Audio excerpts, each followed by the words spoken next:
तो पठानकोट की अदालत ने फैसला सुना दिया है और अपने फैसले में अदालत ने 7 में से 6 को मुजरिम माना है, कसूरवार माना है। 8 साला बेटी हुई थी इज्तिमाई इस्मत दरी का शिकार। उनकी भी हम अप्रिसिएशन करते हैं कि ये साहब उन्होंने बड़ी जल्दी इस ट्रायल को यहाँ तक 1 साल में पहुंचाया। ये तो कोर्ट की हम अप्रिसिएशन करेंगे। अगर ऐसे ही जल्दी फैसले हों, मैं समझता हूँ हर एक को इंसाफ मिलेगा। अब दूसरी बात आती है कि साहब एज ए डिफेंस काउंसिल कि ये 7 लोग जो थे, हमने आज क्या खोया और क्या पाया। एक तो विशाल चलगोत्रा की जो विक्ट्री हुई है एक्विटेड, वो प्ली ऑफ एल्बाई थी, वो हमारी डिफरेंट अदर प्लीज थी, वो एक्सेप्ट हो गई कि विशाल चलगोत्रा इस केस में कहीं भी मुलव्वस नहीं था। जो ये विशाल चलगोत्रा वो स्टूडेंट है जिसको आपने देखा कि ये यूपी में था, उसका स्टूडेंट का था, उसका एटीएम की रिपोर्टें आई, उसकी बड़ी टीवी रिपोर्टें आप लोगों ने की, तो उसके मुतल्लिक उसको छोड़ दिया गया कि ये कहीं भी मुलव्वस नहीं पाया गया। सांझी राम का बेटा जी, विशाल चलगोत्रा। अब आ गया बाकी 6 लोग, इनकी क्या पोजीशन है, किसको कहां पे रखा है कोर्ट ने।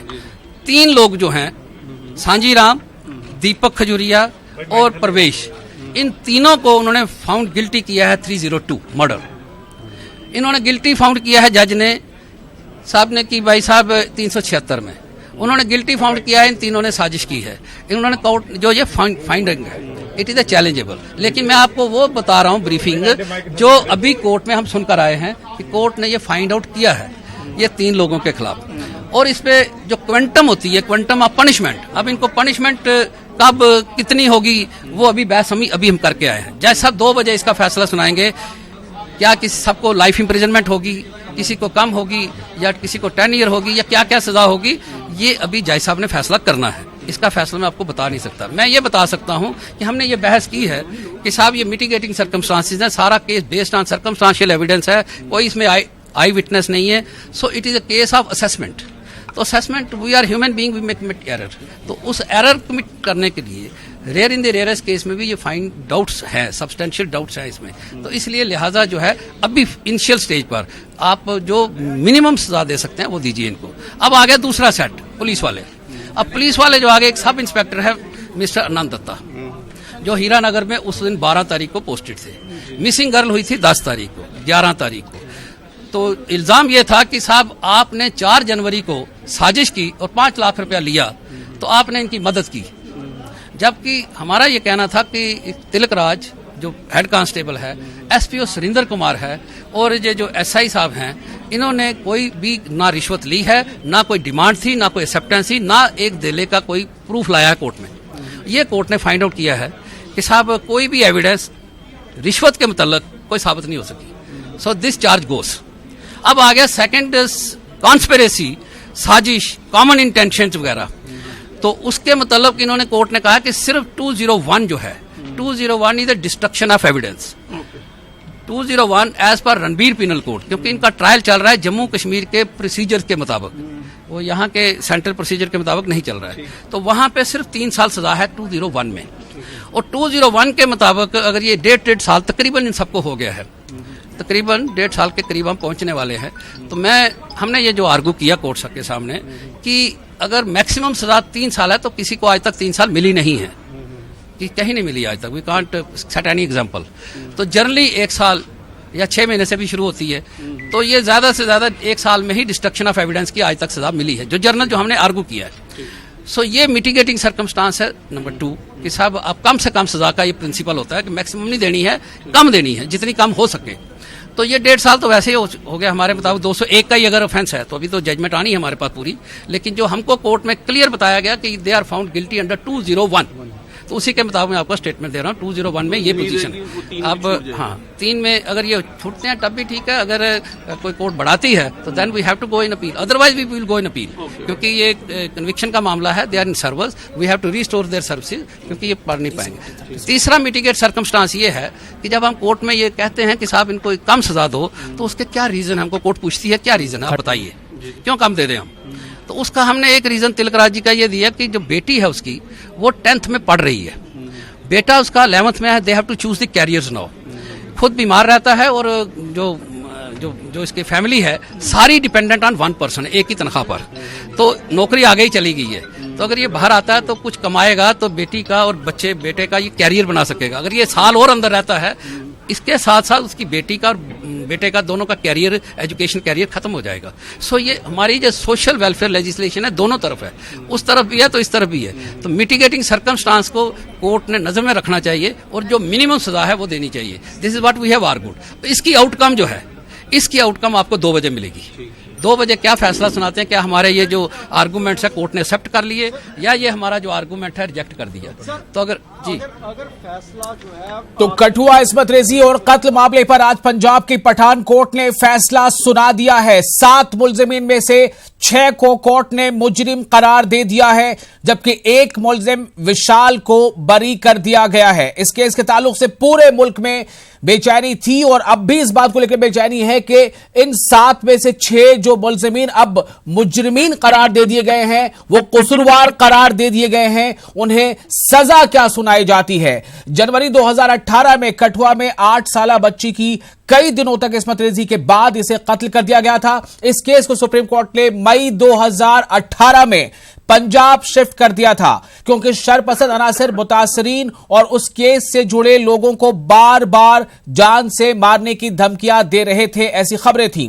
कठुआ इस्मत दरी और कत्ल मामला पठानकोट अदालत ने फैसला सुना दिया है। अब इंतजार इस बात का है कि जो मुजरिमीन हैं उन्हें सजा क्या सुनाई जाती है। हमारे साथ इस वक्त नईमा महजूर जुड़ी हैं जो समाजी कारकुन हैं, और हमारे साथ शब्बीर जुड़े हैं कश्मीर से, और हमारे रिपोर्टर समीर हैं जम्मू से, और राजीव पठानकोट से हमारे साथ जुड़े हुए हैं। राजीव, मैं सबसे पहले आपके पास फिर से आ रहा हूं ये सवाल लेकर, इस वक्त वहां अदालत के बाहर आपको किस तरह का मंजर दिखाई दे रहा है? परिवार के सदस्य हैं या फिर वकील हैं, वो अभी कोर्ट कॉम्प्लेक्स में ही मौजूद हैं और इंतजार कर रहे हैं कि कब लंच टाइम जो है वो खत्म हो, दोबारा से फिर अदालत की कार्रवाई शुरू हो। तो अदालत में इस समय भारी जो सुरक्षा के इंतजाम सुबह से ही लगातार किए गए हैं, और पीछे ठीक आप देख सकते हैं कि यहाँ पर फिलहाल पुलिस मुलाजिम नज़र नहीं आ रहे, लेकिन कोर्ट कॉम्प्लेक्स के अंदर और बाहर भारी मात्रा में पंजाब पुलिस के जवान तैनात किए गए हैं। सामने जो बैरिकेडिंग के पीछे बस खड़ी नज़र आ रही है, उसी बस में इन सभी जो दोषी हैं उनको ले जाया जाएगा। तो एक राहत की खबर विशाल के लिए ज़रूर है, जिसको इस पूरे मामले से बरी किया गया। हालांकि पहले उसको एक अहम कड़ी इस मामले में माना जा रहा था कि उसने एक बड़ी भूमिका निभाई है, क्योंकि वो सांझी राम का बेटा है, और ये कहा जाता था कि दोनों बाप बेटे ने मिलकर इस साजिश को रचा था। लेकिन कई सबूत पहले भी उसकी तरफ से दिए गए, जिसमें ये पाया गया था कि वो उस समय मेरठ में था। तो कहीं ना कहीं अदालत ने उन सबूतों को, गवाहों को और दलीलों को मद्देनजर रखते हुए उसको इस मामले से बरी किया। लेकिन 6 जो आरोपी थे उनको दोषी करार दिया गया। अब सबका जो ध्यान इस तरफ है कि आखिरकार अदालत अब इनको किस तरह की सजा सुनाती है। तो जो पीड़ित परिवार के, जो पीड़ित पक्ष के वकील थे, उनका यही कहना था कि सख्त से सख्त सजा की मांग की जाएगी अदालत से, और ये अब कहा जा रहा है कि उम्र कैद या फिर सजाए मौत की सजा जो है सुनाई जाती। लेकिन अब अदालत के ऊपर ये पूरा नजरें टिकी हुई हैं कि आखिरकार लंच टाइम के बाद जज साहब किस तरीके की सज़ा इन जो 6 दोषी हैं, जिनको आज दोषी करार दिया गया कुछ समय पहले, तो किस तरह की सज़ा इस पूरे मामले में आती है। और एक ये सज़ा एक मैसेज भी होगा उन लोगों के लिए जो इस तरह की घटनाओं को अंजाम देते हैं, इस तरह के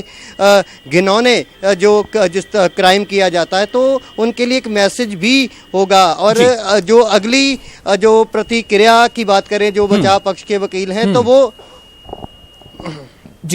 जी राजीव, मैं आपके पास फिर आता हूं। इस वक्त नईमा महजूर हमारे साथ जुड़ी है, सामाजिक कारकुन, और वहीद पर्रा भी जुड़ चुके हैं जो पीडीपी के तर्जुमान हैं। वहीद, आपका भी इस्तकबाल है। सबसे पहले मैं आपका रिएक्शन जानना चाहता हूं इस पूरे मामले पर। अभी आप क्या कहेंगे? अभी सजा का ऐलान नहीं हुआ, लेकिन 7 में से 6 मुलजिमीन को मुजरिम करार दिया है कोर्ट ने।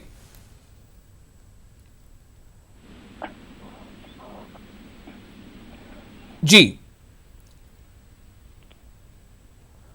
वहीद पर्रा, आप हमारी आवाज सुन पा रहे हैं? अभी हमारी आवाज वो नहीं सुन पा रहे लगता है, हम उनसे फिर कोशिश करेंगे बात करने की। और नईमा महजूर हमारे साथ है। नईमा, बहुत जाहिर है कि बेचैनी हो रही होगी और लम्हात जो है वो गुजरना मुश्किल हो पा रहे होंगे, क्योंकि जिस तरह से आपने बताया कि आपकी इस तंजीम ने इसके लेकर मेहनत की है और अभी कुछ लम्हा और कुछ और देर बाकी है जब सजा का ऐलान होना है। नईमा, एक सवाल यहां पर है, जिस एक मुलजिम को बरी किया गया है विशाल को, उसके बारे में आपका क्या कहना है कोर्ट के इस फैसले पर? देखिए, कोर्ट ने अगर ये फाइंड आउट किया है कि उस विशाल का कोई कसूर नहीं है, जब हम समझते हैं कि उन्होंने 7 एक्यूज में से 6 को मुजरिम करार दिया है और विशाल को मुजरिम करार नहीं दिया है जी, तो जहां हम 6 एक्यूज का उसको एक्सेप्ट करते हैं तो हमें वो भी एक्सेप्ट करना है मेरे ख्याल में कि इसमें हमें चाहिए कि हमें देखना होगा, क्योंकि इसकी पूरी जजमेंट जब आएगी और A to Z सारा हम देख लेंगे, पढ़ेंगे कि कहाँ पे किस किस के बारे में क्या क्या कहा गया है, क्योंकि हमें पता था कि विशाल के बारे में हमें भी वहां पे लोगों ने बताया था। जब हम उसी दिन जब ये हुआ था मर्डर और रेप, वहां पे हमें बताया गया था कि विशाल को ये जो हुआ है ये किस्सा, उसके बाद उनको बाहर भेजा गया ताकि वो बच जाए, फिर पुलिस ने उनको वापस लाया। तो लेकिन हमें जजमेंट को देखना चाहिए कि एकदम से ये नहीं कहना चाहिए कि भाई विशाल को क्यों छोड़ा। अगर कोर्ट को उनके बारे में कोई एविडेंस नहीं है जी, तो मुझे लगता है कि वहां पे हमें एक्सेप्ट करना चाहिए। लेकिन दूसरी बात, जो इनके जो डिफेंस वकील जो कह रहे थे कि भाई सर्कमस्टेंशियल एविडेंसेस पे सारा कुछ चल रहा है, देखिए जब रेप होता है उसमें कोई विटनेस नहीं होता। ये कभी ऐसा नहीं हुआ है कि जब कोई रेप हो उसका कोई विटनेस हो और सबको बुला के ये कहा जाए कि हम इसका रेप कर रहे हैं। तो इस रेप का जो भी मामला होता है इसके हमेशा सर्कमस्टेंशियल एविडेंसेस होते हैं और उसकी बिना पे अदालत जो है सजा सुनाती है। तो मुझे लगता है कि हमें थोड़ा सा वेट करना होगा डेफिनेटली 2 बजे तक, जब अदालत वापस आएगी और सजा सुनाएगी। उसके बाद हमें पूरी जजमेंट को देखना होगा और कोशिश ये होनी चाहिए कि जो वकील कह रहे हैं कि हम इसके बाद दूसरी अदालत में जाएंगे, वहां जाएंगे, यहाँ जाएंगे, हमें कोशिश करनी चाहिए कि जो मुजरिम है उनको सजा मिले और सख्त से सख्त सजा मिले।